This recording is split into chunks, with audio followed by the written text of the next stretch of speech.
Hey, what's up everyone? Silver Slayer, welcome back for another video. Today we're talking about diversifying your silver portfolio and some of the numbers, the percentages that this is my personal stack that I'm looking into for, especially for 2019. Some of the reasons why I wrote this out. My girlfriend actually is an artist, so she kind of cleaned it up for me because I have terrible handwriting. Make sure you guys can read this all. But I'm interested if you guys do stuff like this. I think it's really important because there is so many different directions in silver stacking that you can take, and it can be very overwhelming. So if you write it out, write the pros and some of the reasons why you might stack certain, bullion and stuff, it can really just help brainstorm. You could see it physically instead of just in your head. It really makes it more organized, and I think it's an opportunity to really see where your stack is headed, and also make sure that you're staying in the right direction and don't really stray off too far into a certain type of coins. Like maybe, a lot of the new coins that are coming out have really high premiums. You get sucked in that wormhole. Next thing you know, you're spending way too much money on premiums, and you've kind of steered away from your main focus, which is your core silver stack of bullion. And, making something like this really helps you stay on track and just more organized. So we have different categories. We have bullion. We have, here, I'll just go in a circle. We have the bullion section. We have junk silver. We have graded coins. We have poured bars, and then premiums. So, bullion, this is also going to count like pandas and kookaburras. These are not high premium silver. I think more of high premium are more coins like a Rwanda, or maybe the 2019 Swan, some coins like that have high premiums that are not seen as just a government-backed coin like American Eagle, how kookaburras are for the Australian mint, or etc. So this isn't coins like Britannia's or coins where the design stays the same or even changes every year. These are that category is more for high premium numismatic coins. Then, obviously poured bars could also go in the same category as, well, poured bars are different than generic or normal bars because that would be in more of the bullion category. Poured bars are more like Jaeger's poured silver, MK bars, maybe, even the Volcambies can count, Engelhard, bars that really are unique, that have character, that have, appreciate over time, almost have the same weight of a collector as Morgans do for a coin collector, or anything like the lunar series or anything. So I'm just trying to kind of give an idea, a roundup of what all these categories mean. So if you do this, or when I'm going over this video, you can stay on track with me. I'll try not to move too much. Let's see if I can actually set my camera up so we can do this a little easier, because I know that a lot of people do every time. All right, here we got that all fixed now. Yeah, because every time I make videos like this, people complain the camera's too shaky or whatever. So we'll set it up like this. But anyways, so we have these 1, 2, 3, 4, 5 categories, different types of silver. I can also ask you guys, what are your percentages? We'll go into we'll go clockwise. So 50% bullion. So I definitely think that 50% of my stack is going to be focused on bullion, American Eagles, coins like that, because I definitely want to have a highly liquid stack that can be sold quickly for emergencies, easy to get off my hands, so I'm not stuck with a whole bunch of silver that I will have trouble selling. I just made a video a couple days ago talking about selling your silver. Where will you sell your silver? Whether it's online, AppMex, or local coin shop, where are you going to sell it? And depending on what type of coins you have also is going to play into how you're going to sell. But I definitely think that's something important that you should think about. Also with bullion, you can get low premiums, so you're getting more ounces, you're getting a bigger bang for your buck. It will lower your dollar per cost average. It will also protect yourself from damage. You don't have to worry as much about these capsules. As you guys see, the coins like this, they come in capsules and you have to pay for these. But I definitely think that it's worth it, because if I did not keep this coin in this capsule and it got scratched or smudged or something happened, then all of the premium on top of this coin would be lost, and I would have to sell it for 1 ounce of silver, where if I paid 20 cents for this capsule, it ensures the $7, $8, $9 premium I will be getting. So I definitely think the capsules are worth it, especially if you buy in bulk. Also it's very liquid. You could easily sell it, anytime you need to sell some of your bullion, whether it's bars or American Eagles, pandas, you can too. You might not get the same premiums back as when that you paid for, but it is perfect because you can sell it real fast. Go to your local coin shop, you can get it off right then. You have the money in hand right then, instantly. You have a pretty idealistic set price that you're going to be paying, whether it's spot price or maybe a couple dollars over, whatever you agree with your local coin shop. And you don't have to wait to get the money. If you're selling on eBay, you have to wait two to 3 weeks. You have to have PayPal fees, eBay fees. You have to wait and deal with certain customers. So I definitely think it's a lot more convenient if you are selling bullion. And then you can also accumulate the most ounces. So now we'll go this direction. So we'll go premiums. So this is premiums. These are coins like the 2019 Swans, maybe even coins like this.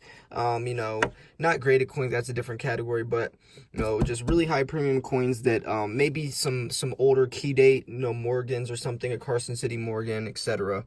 So the thing about premiums is that they protect you from spot price, which is really cool, because even if spot price is down to $10 an ounce, your coins that have high premiums will still be appreciating because there's a collector value. It's not about the metal content, and that's very important to diversify in. That's why I think it's so important to diversify into all of these, because all of these different categories will benefit you in some type of way in your stack, whether it's protecting yourself from spot price, getting it for spot price, easier to sell, highly liquid, etc.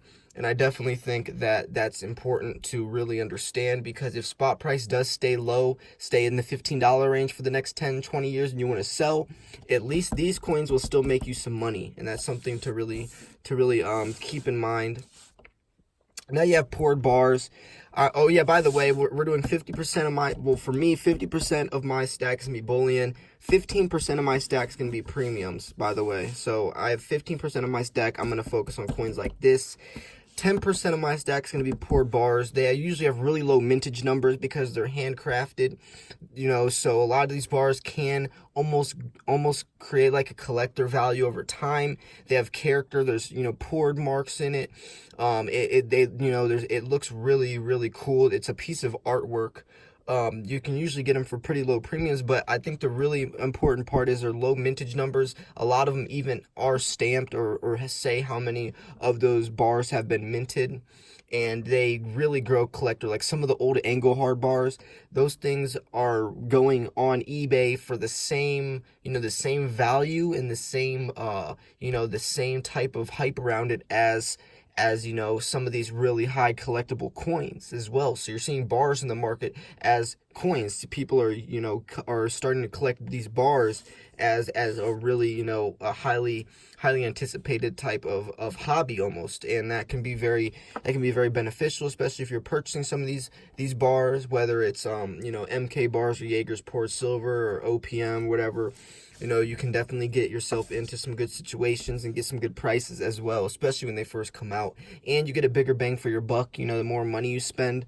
Usually, if you buy a 20-ounce bar, you can get a really nice discount, even 10-ounce bar, compared to a whole bunch of 1-ounce bars where you have to pay, whether it's a premium on top of each one. So usually, the more ounces you buy at once, you can get better deals as well. So 10% is poured bars. 5% is my graded coins.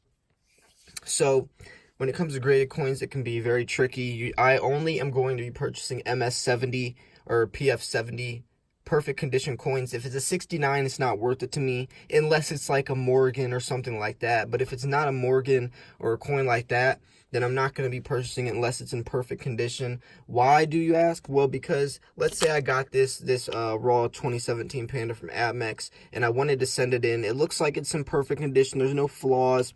There's no scratches. There's no smudging or anything. If I sent this into Amex, there's a good chance I'm going to get a 68 or a 69, almost perfect condition. So what's the word I'm looking for? the market's flooded with 68s and 69s, and it really is oversaturated. That's the word. Oversaturated market, and only 70s are really going to appreciate over time. That's why if you see like 2017 pandas that are MS69 nowadays, even though the 2017 pandas are not, are appreciating pretty nice, the graded coins really aren't. I always say use the saying, don't pay for the slab, pay for the coin, or pay for the coin, not the slab. And that's because some of these people, especially on eBay, they're making a market of just because it is graded by NGC or PCGS means that the coin is worth way more, and that's not the case. It's really just grading the condition of the coin, especially if it's a rarer coin, where these pandas are minted around 8 million a year. It's not very rare. It's not very uncommon. So I definitely will only be buying graded coins sparingly. That's why it's 5%. So now we'll go into the last category, which is junk silver. 20% of my stack is going to be junk. I always say that junk silver, constitutional silver, is very important to stack. You know, they don't make it anymore, so there's a rarity value to it. There's numismatic value because these coins are a piece of American history. They don't make it, so it's appreciating over time, almost in a numismatic sense, where in 10, 20, 30 years from now, you know, a standing liberty or a walking liberty, or whatever the case is, any mercury dimes will be almost like a lost cause. It'll be very, very hard to find, I feel, especially as more of them are getting remelted. So there'll be an own market for those coins, shooting the price up. There's also key dates in those coins, especially, you know, if you're looking into certain coins or looking for them. If you know which dates to look for, you have a better chance of finding them. And that can cause you, you know, a lot of potential in your stack to appreciate in value. But also, it's a perfect way to store fractionals. If you're buying a 10th ounce rounds of the generics or whatever it is, you know, they can be very pricey because they still have to stamp all those coins, and paying for the stamp is just as expensive to stamp this as it is a 10th ounce round. But the thing about that is that a 10th ounce round is very, very, very, very cheap. So you still have to put the same type of premium or same type of expenses on the 10th ounce round as you do this. So some of those rounds are very pricey, especially if you're buying 10s or 20, 30, even hundreds of those. It can really add up, where junk silver, constitutional silver are fractionals. It's a perfect way, especially if all your silver is 1 ounce and higher, and silver does shoot up to a very high, you know, price over spot or spot price.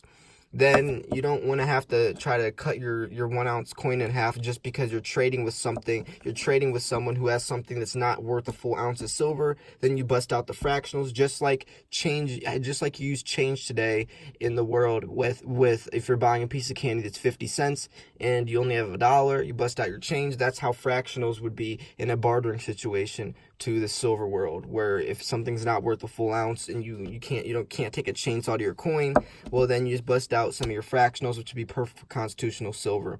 So anyways, guys, that is my percentage of diversification.